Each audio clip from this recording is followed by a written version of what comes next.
दुआ कीजिए कि सबका 40वां सबका बाल बच्चा करे, आप लोगों का भी 40वां आपकी आलो औलाद करें, ये दुआ कीजिए।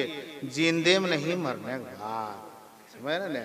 हाँ, पहले 40वां करा के एडवांस मत रखिएगा, इसलिए कि एडवांस रखने से फायदा क्या है, तैयारी तो कुछ है नहीं।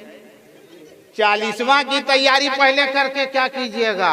आदमी जब परेशान हो जाता है, थोड़ी सी तू में घर में शुरू हो गया, उसके बाद कहता है या अल्लाह हमर कतिल मोवतियो नहीं है, काहे को मौत की दुआएं मांग रहा है।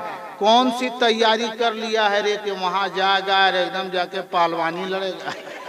काहे को मांगता है कि हमें मौत दे दे। मेरे आका जनाब अहमद मुस्तफ़ा मोहम्मद मुस्तफ़ा सल्लल्लाहु अलैहि वसल्लम ने फरमाया है कि मौत की दुआएं मत मांगो। काहे को, जानते थे कि हमारी उम्मत के अंदर से पूरा खोखला है, मांगिए कि क्या करेगा रे। एक होता है ना कि जल्दी से हमको यहाँ से जाएंगे तो वो प्रोग्राम पकड़ेंगे तो वहाँ हमको कुछ मिलेगा, यहाँ से ज्यादा गड़बड़ है।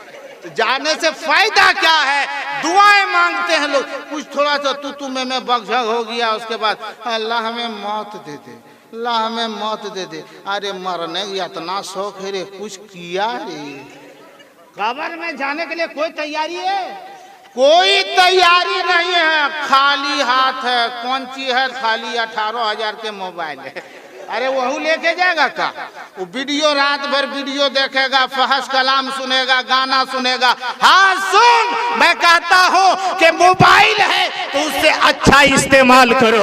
अगर देखना है तो उसमें हदीसे मुस्तफा को सुनो, अगर सुनना है तो नाते मुस्तफा सुनो, अगर सीखना है तो हदीसे मुस्तफा सीखो, अगर सीखना है तो तरीके मुस्तफा सीखो। यकीनन नेक में सब कुछ है, अगर हासिल करना चाहते तो उससे इल्म सीखो जिससे तुम्हारी दुनिया भी कामयाब हो।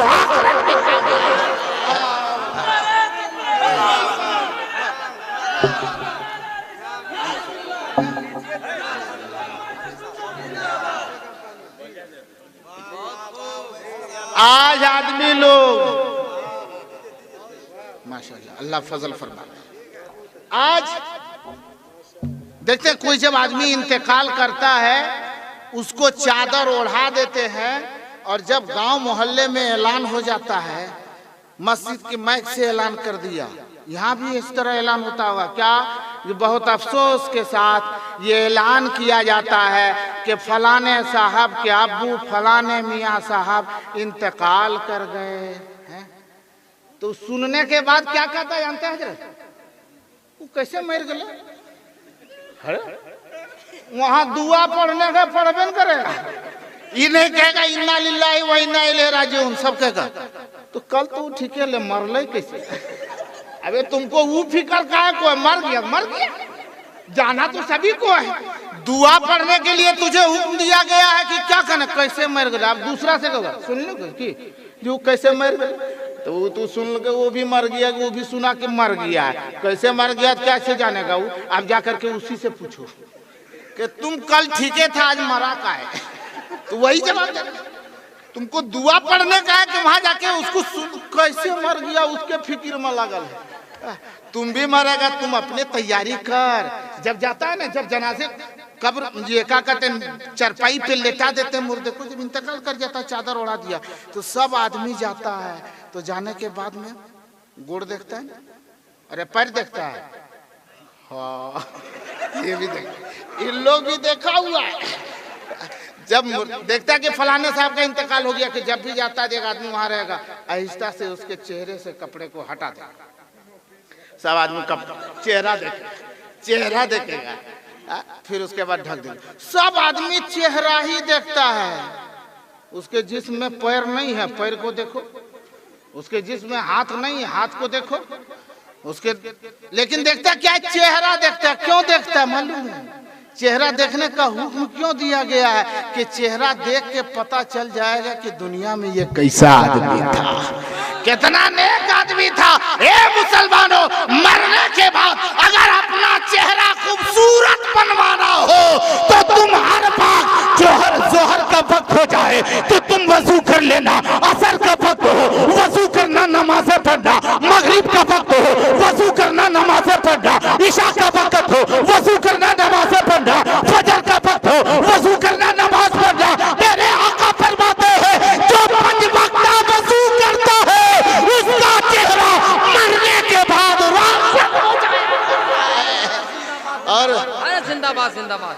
और इतना ही नहीं, अरे वाह, नारे तकबीर, नारे रिसालत, जलसे चहल्लू, नारे तकबीर, अल्लामा जहांगीर आलम ओवैसी। अरे वाह, जिंदाबाद जिंदाबाद। हश्र में उसका चेहरा खूबसूरत होगा जो ज्यादा से ज्यादा वजू करेगा। और आजकल आदमी वजू कम करता है, फेरन लवली ज्यादा करता है। वजू कम करता है, फेस वॉश का कोई कहना ही नहीं रह गया है। पर पचाड़ा पर पचाड़ा, पुटी पर पुटी, पचाड़ा पर पचाड़ा। अरे ये सूरत बना के यहाँ खूबसूरत तो हो जाएगा रे, लेकिन पता चलेगा मरने के बाद न रे बउआ कि क्या होता है। अपने चेहरे को खूबसूरत बनाओ तो वजू करके खूबसूरत बनाओ। कि तुम बार बार वजू करते रहोगे, नबी का फरमान है, किसी दुनियादार का फरमान नहीं है, मेरे आका का फरमान है। दुनियादार का फरमान, उसका कहना बदल सकता है, लेकिन ज़मीन बदल सकती है, आसमां बदल सकता है, फरमाने मुस्तफा बदल नहीं सकता।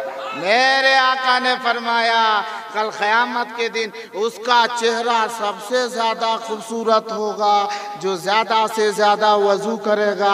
अब बताइए कि हम लोगों का चेहरा कते खूबसूरत रहेगा जो जुमा जुमा वजू करेगा।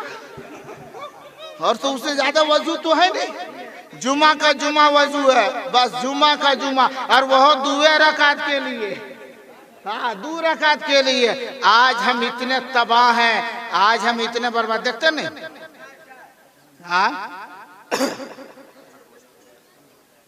2-4 मिनट और बोले, हाँ 2-4 मिनट सुनने के लिए थे, 1 घंटा तो हम बोल ही नहीं सकते।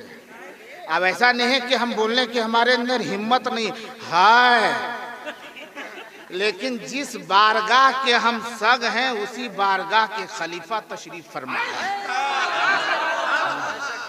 इसलिए इन बुजुर्गों की खिताबत को सुनना है हमको, तो आप कभी भी सुन लीजिएगा। हाँ हम ऐसा मिल जाएंगे, ये गया से आएंगे और हम गिरिए लिखे हैं हम गिरिए लिखे हैं और हजरत गया से आएंगे, तो देर हो गया ना, इसलिए 2-4 मिनट और बर्दाश्त किए। पूरा मजमा बोले या रसूल अल्लाह, और जोर से बोलो सुभान अल्लाह। अब मुसलमानों, मरने की तैयारी कुछ है, कुछ किए हैं, सब की तैयारी। अभी देखिए माइक का इंतजाम, जलसा होना है आज की तारीख में 29 तारीख को, जो भी तारीख वो बदल गई अभी, लेकिन 29 तारीख को जलसा होना है। लेकिन माइक वाले का बयाना और माइक का इंतजाम 1 हफ्ता पहले। बिरयानी आप लोगों को खिलाएंगे 29 तारीख को, लेकिन बिरयानी का चावल 24 तारीख को ले आया। खाना बनेगा 29 तारीख को शाम में, और डेग वही से इंतज़ाम, चूल्हे का इंतज़ाम। पहले मैंने कहा जनाब जमाल साहब, मैंने कहा साहिबे खाना, आखिर ऐसा क्यों कर रहे हैं, मिलाद तो ईशा के बाद है ना, तो माइक का इंतज़ाम हफ्ता दिन पहले, डेग का इंतज़ाम 1 दिन पहले, चावल का इंतज़ाम 2 दिन पहले, ऐसा क्यों कर रहे हैं। अरे जब मिलाद शरीफ इधर शुरू, इधर डेग चढ़ाई दीजिए। बोला हजरत वैसा नहीं होगा। हम बोले क्यों? बोला कोई काम को अंजाम तक पहुंचाने के लिए अरे उसकी तैयारी पहले करनी पड़ती है। मैंने कहा जब दुनिया का एक काम करने के लिए तैयारी पहले से करनी पड़ती है, जब ये यकीन है कि हमें मरना है, तो मरने से पहले मरने की तैयारियां क्यों नहीं करते? मरने की तैयारी लेकिन कैसे करें? क्योंकि बताइए बाल सफेद हो गया है, आप कुछ तैयारी कीजिए, मरने की कुछ तैयारी कीजिए, मरने के बाद क्या होगा उसके लिए कुछ इंतजाम कीजिए। तो जवाब क्या होता है? जालदन मौसम में है दखल तो वहाँ बहादुरी लड़ने जाना है, वहीं देखा जाएगा। क्या देखा जाएगा? वहाँ लोग क्या देखते हैं? वहाँ भी वह चेहरा देखते हैं, वहाँ भी वही चेहरा देखते हैं। जब कब्र में मुर्दे को रख दिया जाता है, उसके बाद उसके चेहरे से कपड़े को हटा दिया जाता है और सारे लोग एक के बाद देखते देखने के बाद हाँ ठीक है, ठीक। दूसरा तो तुम हटो हम देखते हैं। दूसरा गया, हाँ ठीक है। तीसरा भी जाता है, वो कहता हाँ हाँ ठीक है। अरे ठीक है ये है तो बाहर में कह रहा मैं तुम चल, जब वो ठीक है तो तुम बाहर में काहे को? ठीक है, चेहरा क्यों दिखाया जाता है? इसलिए दिखाया जाता है कि देख तेरे तरह ये पैर वाला है, तेरे तरह ये हाथ वाला है, तेरे तरह ये आंख वाला है, तेरी तरह ये जुबान वाला है, तेरी तरह ये कान वाला है। कल आज से पहले तेरे तरह ये चलता था, तेरे तरह खाता भी था, तेरे तरह घूमता भी था, तेरे तरह जागता भी, तेरे तरह सोता भी, तेरे तरह उठता भी, तेरे तरह खड़ा भी होता था, तेरे ही तरह था। लेकिन आज देख पैर है लेकिन उठने के काबिल नहीं, हाथ है लेकिन इशारा करने के काबिल नहीं, आंख है लेकिन खोल के देखने के काबिल नहीं, कान है लेकिन वो जुबान है लेकिन वो बोल सकता नहीं। देख सब कुछ है लेकिन बेहिस्सा हरकत पड़ा है। आज देख किस तरीके से मजबूर ये पड़ा है, कल तुम्हें भी इसी तरीके से कब्र में जाना पड़ेगा। अरे कहाँ आया है मालूम नहीं, कहाँ जाना है मालूम नहीं, सब सामान्य सफर ठीक करो, कब होगा सफर मालूम नहीं। तैयारी करो, इसकी तैयारी करो। जानते हैं खुश नसीब है वो मरहूम मगफूर जो आज दुनिया से गए, जिनका ये 40वां हो रहा है, और वो जाते जाते अपने बाल बच्चों से क्या कह के गए हैं। एक मशहूर ज़माना कलाम है, एक शेर हम भी पढ़ें, इजाज़त है? पढ़ दीजिए। हाँ, वैसे तो हम तो इजाज़त सब से नहीं लेंगे, बड़े हजरत से, क्योंकि हम लोग को अगर पढ़ने लगेंगे तो हजरत कहेंगे का जरूरी है भेपर लेट के सामने डिबिया लेके घूमने की। इसलिए मैं सोचता कि एक शेर में पढ़ूं। अरे डिबिये सहित क्या कीजिएगा, जब भेपर लटवा नहीं रहेगा डिबियों से काम चलाइएगा ना।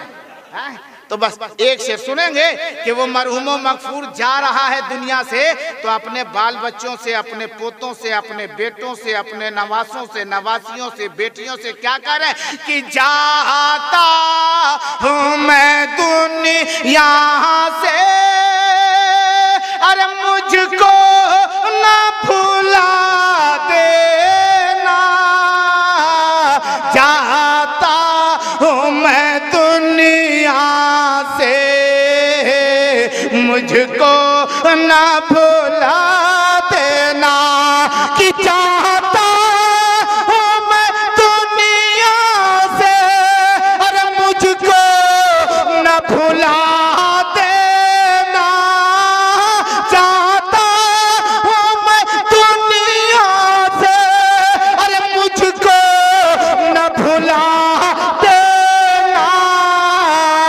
जब याद मेरी आए, जब याद मेरी आए, अरे बख्शिश की दुआ देना, जब याद मेरी आए, बख्शिश की दुआ देना।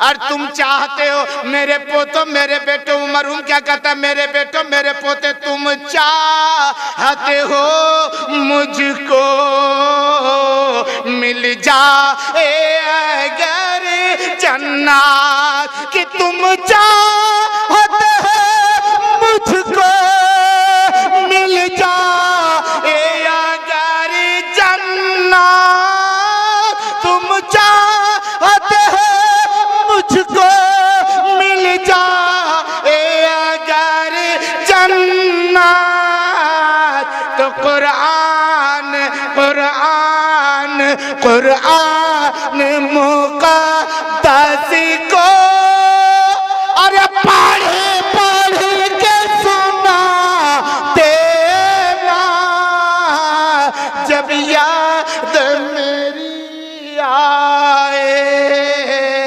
बख्शिश की दुआ देना। अब बाप से मोहब्बत करने वालों को हमने देख लिया, माँ से मोहब्बत करने वाले हैं, माँ से मोहब्बत करते हैं। अरे बोलिए भाई, माँ से मोहब्बत करते हैं? माँ को देखना, माँ को देखना, माँ को देखना, अरे जोर से बोल, माँ को देखना, बाप को देखना, उस्ताद को देखना, पीर को देखना, फिर से बोलो पीर को देखना। आप चुप हो गया कि गड़बड़ ना हो जाए।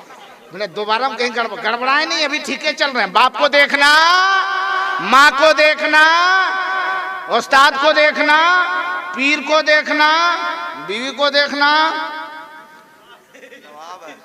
जोर से बोलिए सवाब है। देखिए कर हाँ सवाब तो है, बीवी देखना सवाब है, लेकिन अपन बीवी को देखना सवाब है। हाँ इसी तरह बोले हजरत बोला कि ये बताइए कि बीवी ने कहा अपने शोहर से, नौजवान देखते नहीं आज ये नौजवान लोग, माँ जब तक शादी नहीं हुई है तब तक माँ से काफी मोहब्बत है, और जब शादी हुई उसके बाद 6 महीना, साल, 1.5 साल, 2 साल के बाद में कैसे वो है वो फूंक मारती है, सब मौलवी मौलाना फूंक खत्म। देखते नहीं माँ 9 महीने तक अपने पेट में रखी, 2 साल 3 साल तक गोदी में रखी, इतना फूक फाक की, लेकिन जब वो लड़का 20 से 25 साल हुआ, शादी हो गई, बीवी आई तो 6वें महीना वो एक फूक मारती है, सब फूक भस्म हो जाता है। माँ को छोड़ दिया, माँ को खाना बंद, बाप को पानी बंद, बड़ी मुश्किल से। और जब वही माँ बाप जब बूढ़े हो जाते हैं, चारपाई पे लेट गया, पांव हाथ काम करना बंद कर दिया, मुंह भी चलना बंद हो गया, तब देखिए ढकोसला, सब बेटा लोग, बहू लोग और सब दामाद लोग पहुंचेगा, और क्या लेके रसगुल्ला ले पापा अजीब बोलिए ले पापा, चिन्हो हम महिला की चिन्हो, अजीब चिन्हो ले पापा ले रसगुल्ला के खो क्या कहेगा बाप करता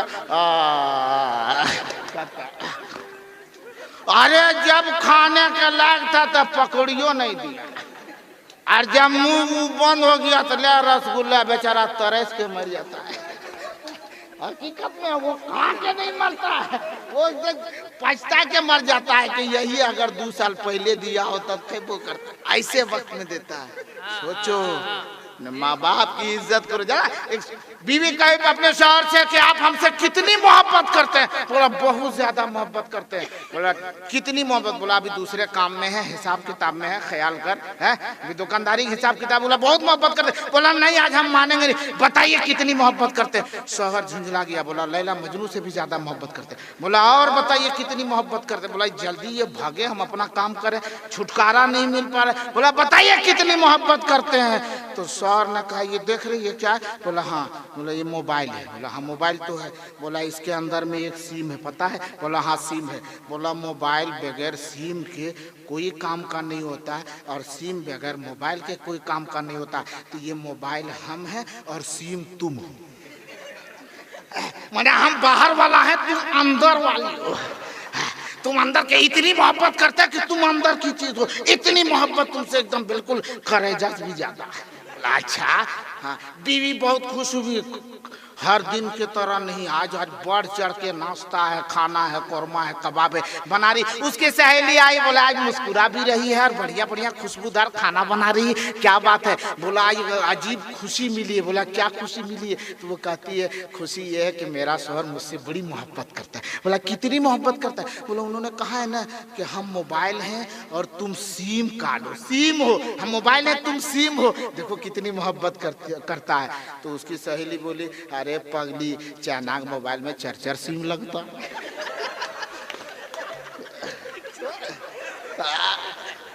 ख्याल रख, अब पता नहीं कौन सिम में इनकमिंग और आउट गोइंग है कि नहीं, सिम तो बहुत है। सोच, माँ से मोहब्बत करो। आओ सैयदना हजरत दाऊद अलैहिस्सलाम की बारगाह में वाज की महफिल सजी है, खिताबत की मजलिस सजी है, नसीहत की मजलिस सजी है। हजरत दाऊद अलैहिस्सलाम की बारगाह में लोगों का ठट्ठा मारता मजमा था। हजरत सैयदना दाऊद अलैहिस्सलाम की बारगाह में लोग वाजो नसीहत को सुन रहे हैं। उसी में हजरत दाऊद ने देखा कि एक आने वाला आया है जो कोई इंसान नहीं है हमारी उम्मती में से नहीं, हमारे गुलामों में से नहीं, हमारे उन चाहने वालों यकीनन अपने दोस्तों साहबियों में से नहीं है, बल्कि आने वाला आया है तो इंसान नहीं बल्कि आसमानी फरिश्ता है। वो हजरत इस्राइल को देख के हजरत दाऊद ने पूछा था, दाऊद ने पूछा था, ओ हजरत इस्राइल, ये तो नसीहत की महफिल है, ये हमारी जनता की महफिल है, ये हमारे साथियों की महफिल है, हमारे चाहने वालों की महफिल है, आखिरकार इस मजमे में तेरे आने का सबब क्या है? तो हजरत इस्राइल ने कहा था कि हुजूर हम आए हैं इसलिए कि इस महफिल में एक नौजवान बैठा है और टाइम हो रहा है इसके रूह निकालने का, और इसके रूह निकालने का टाइम हमको दिया है, जगह भी दिया है, इनके घर में निकालना है, और ये आदमी अभी तक यहीं बैठल है, तो जाएगा कब, इसी के इंतजार में है। जब मजमा खत्म हुआ वो नौजवान चला अपने घर, नूरी फरिश्ते को तो देख नहीं पा रहा है, पीछे पीछे ये मलकुल मौत, आगे आगे वो नौजवान अपना घर पहुंचा।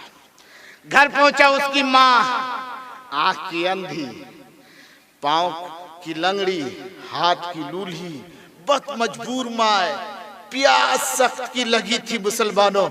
माँ ने जो ही पांव की आहट को सुना है, माँ कहती है बेटा आ गया, मुझे प्यास लगी है, पानी पिला दो। नौजवान घड़े के करीब गया, घड़े के करीब गया, पानी लेके आया और पानी लेकर आया अपनी माँ के करीब दिया, माँ ये पानी ये पी ले। माँ अभी पानी पीना शुरू की, मलकुल मौत आ चुका है, चंद लम्हा बाकी है नौजवान की रूह निकालने का। इतने में माँ उसकी पानी पीती है और पानी पीने के बाद हाथों को उठा देती है और कहती है, ए मौला मैं प्यासी थी, प्यास से हलक सूख रहा था, प्यास से हलक कांटे बन गए थे, मैं इंतजार कर रही थी, लेकिन मेरा बेटा आया, मेरी प्यास को बुझा दिया, अपने पानी पीने से पहले मुझे पानी पिलाया। ए मौला, जिस बेटे ने मुझे पानी पिलाया है उस बेटे की उम्र को मौला तू लंबी फरमा दे, उस उम्र को लंबी कर दे, उस उम्र को, उस बेटे के उम्र को तवील कर दे। अभी इतना कहना था, माँ की दुआ बापे इजाजत से टकराती है, रब फरमाता है ए मलकुल मौत वापिस बुलाता हो, उनकी माँ की दुआ से मैंने उनकी उम्र को बढ़ा दिया। मुसलमानों,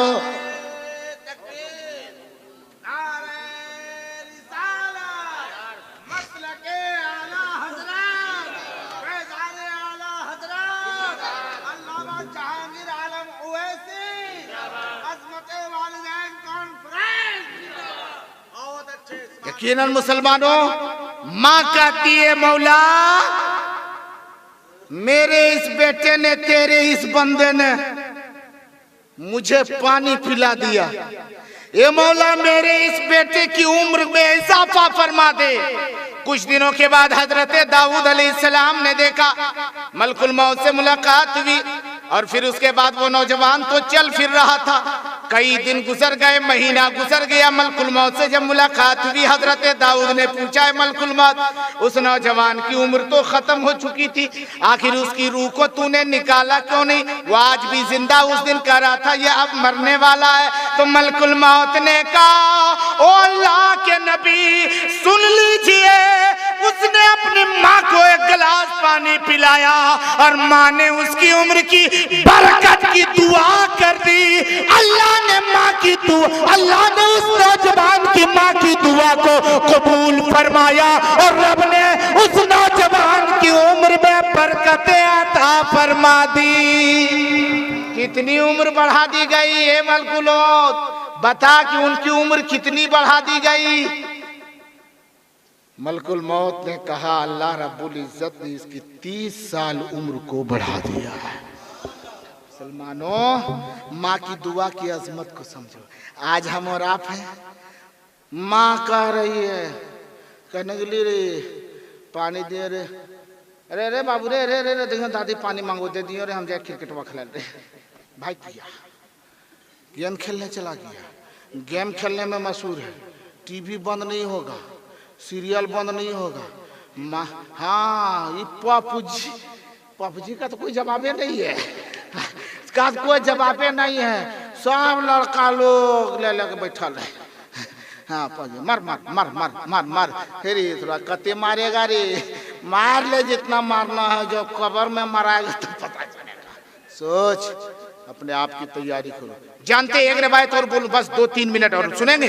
हाँ, एक रिवायत और बोलो। हजरत सैयदना अली रजी अल्लाह ताला अन्हु की जाते गिरामी है। अली मुर्तजा शेर खुदा, मक्के में है, चंद साथी हैं, रात का सन्नाटा है, तारीकी है, सारे लोग चैनो आराम की नींद सो रहे हैं। इतने में हजरत अली रात के सन्नाटे में सुनते हैं किसी की बिलखने की आवाज आ रही, किसी के तड़पने की आवाज आ रही है, किसी के रोने की आवाज आ रही है, किसी के गिड़गिड़ाने की आवाज आ रही। हजरत अली ने कहा अपने साथियों से, देखो कोई रो रहा है, कोई बिलख रहा है, कोई तड़प रहा है, कोई रोने की आवाज आ रही है, कोई रोता है, देख वो रोने वाला कौन है।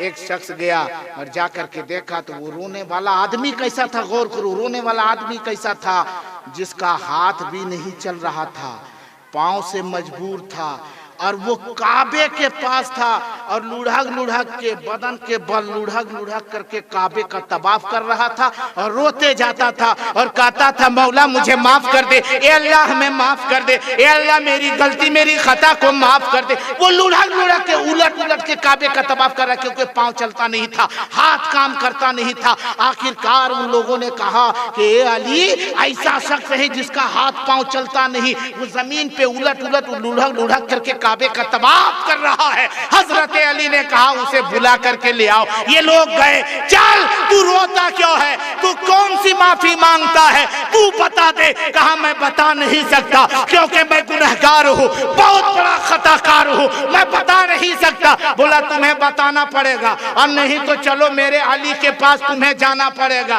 कहा चला तो जाऊंगा, लेकिन जाऊंगा कैसे, पैर नहीं चलता है, हाथ नहीं चलता है। बोला कांधे पर उठा करके ले जाऊंगा। वो शख्स सोचा कि अली के पास जाऊंगा और अली के दोस्तों के कांधे पर जाऊंगा, मेरी खुशनसीबी कितनी है। वो शख्स को कांधे पर उठाया है और उठाने के बाद अली के पास लेके गया। हजरत अली से अली ने पूछा, आखिर तुम इस तरह बिलख क्यों रहा था, इस तरीके से रो क्यों रहा था, इस तरीके से तुम गिड़गिड़ा क्यों रहा था, तेरे रोने की वजह क्या है, सबब क्या है। उन्होंने कहा, ए अली मैं बताऊंगा नहीं।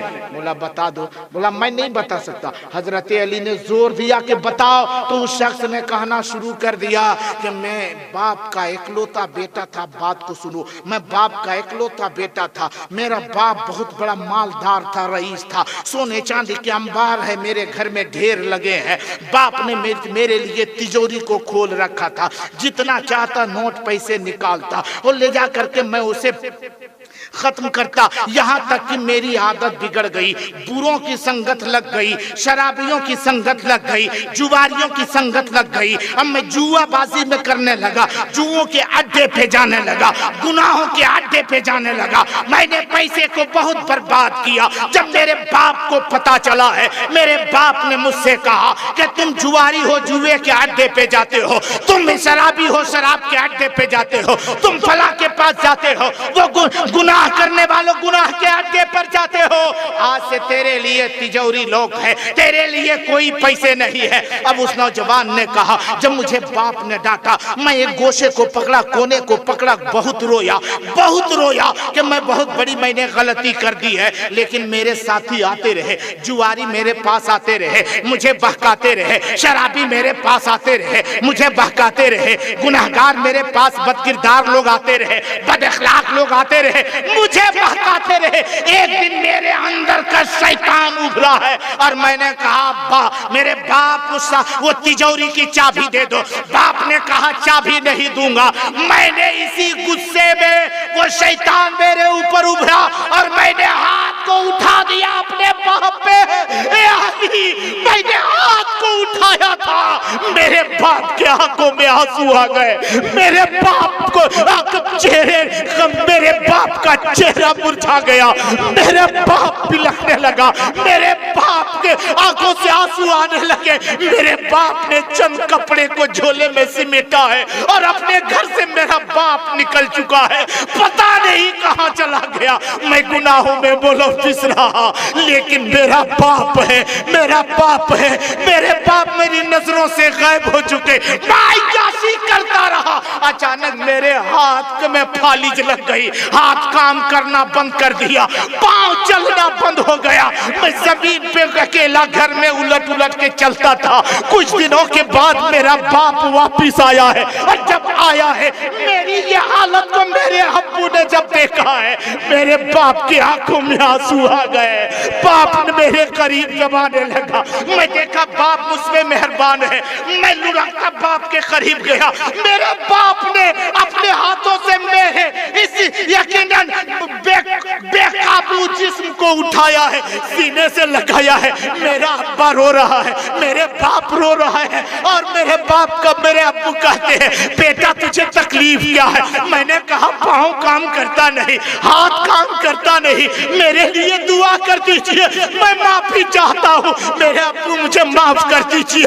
बाप ने कहा था, ए अली सुन ले, मेरे बाप ने कहा, ए मेरे बेटे, मैंने जो दुआएं की है, जो तेरे हाथ जो शल हुए हैं, पाँव में फालिज लगी है, मैंने तेरे लिए बद्दुआएं जरूर की है, लेकिन कहीं और जाकर के नहीं, काबे के खिलाफ पकड़ के मैंने दुआएं की है। चल तुझे काबे के खिलाफ पकड़ करके आज तेरे लिए दुआएं करूंगा, कल तेरे लिए बद्दुआएं की थी, आज मैं तुझसे राजी हूँ। बाप ने कहा बेटे चल, बेटे ने कहा अब्बू कैसे जाऊंगा? एक खच्चर को लाया, उसने अपने बेटे को सवार किया, खुद भी सवार हुआ और चला है। कुछ ही दूर अभी चला, वो नौजवान कहता है, ए अली, अचानक मेरे खच्चर के पाँव में ठोकर लगी, मेरा बाप इधर गिरा, मैं इधर को गिरा। थोड़ी देर में जब मैं लुढ़क के बाप के करीब गया तो मैंने देखा मेरे बाप की रूह कब से उनसरी से परवास कर गई। मुसाफिर आते गए, जनाजे की नमाज पढ़ के दफन कर दिए, और तब से मैं इसी तरह लुढ़क के काबे के पास आया हूँ, और 1-2 साल नहीं, आज 12 साल से इसी तरह दुआएं मांग रहा हूँ, लेकिन अल्लाह मेहरबान मुझ पे नहीं, या तो खुदा मेरी दुआओं को कबूल करता नहीं। हजरत अली ने कहा चल उसी काबे के पास चलता हूँ। अली गए, अली के आंखों में आंसू है। ए मौला, काबे का गिलाफ पकड़ करके अली ने कहा, ए मौला, इसका बाप राजी था, मौला तू भी राजी हो जा, इसका बाप इससे खुश था, मौला तू भी खुश हो जा, मौला इस मेरी अली की दुआ, मेरी जुबान की दुआ तू कबूल फरमा ले, और इस नौजवान की मग़फ़िरत फरमा, इस नौजवान की सेहत और सलामती अता फरमा। इतना कहना था कि उस नौजवान की जिस्म ताकत आ गई। अली ने फरमाया, ए लोगों, अगर माँ बाप तुझसे नाराज है तो कभी खुदा खुश नहीं हो सकता। अगर अल्लाह और उसके रसूल को राजी करना चाहते हो तो पहले अपने माँ बाप को राजी करो। माँ बाप राजी है, अल्लाह और रसूल राजी होता ले। मेरे मुसलमानों, हमें और आपको चाहिए कि अपने माँ बाप को खुश रखें, नमाज की पाबंदी करें, मरना सभी को हो उसकी तैयारी करें, अच्छा अमल करें, हमेशा पाक व साफ रहें। अल्लाह तबारक ताला हम मुसलमानों को अमले खैर की तौफीक अता फरमा, तमाम आफात व बलियात से महफूज व मामून अता फरमा, और मौला उस मरहूम मगफूर को अपने हबीब सल्लल्लाहु अलैहि वसल्लम के सदक़े तुफेल में करवट करवट जन्नत नसीब अता फरमा। हम मौला दानिस्ता नादानिस्ता अगर इस नाचीज़ से, इस हकीर फ़कीर से गुफ्तगू करने में, बोलने में अगर कोई गलती हुई है, मौला तू माफ़ फरमा। मैं तौबा करता हूँ, अस्तगफिरुल्लाह रब्बी मिन कुल्लि ज़ंबिन व अतूबु इलैहि, ला इलाहा इल्लल्लाह मुहम्मदुर रसूलुल्लाह सल्लल्लाहु तआला अलैहि वसल्लम। अस्सलामु अलैकुम व रहमतुल्लाहि व बरकातहू।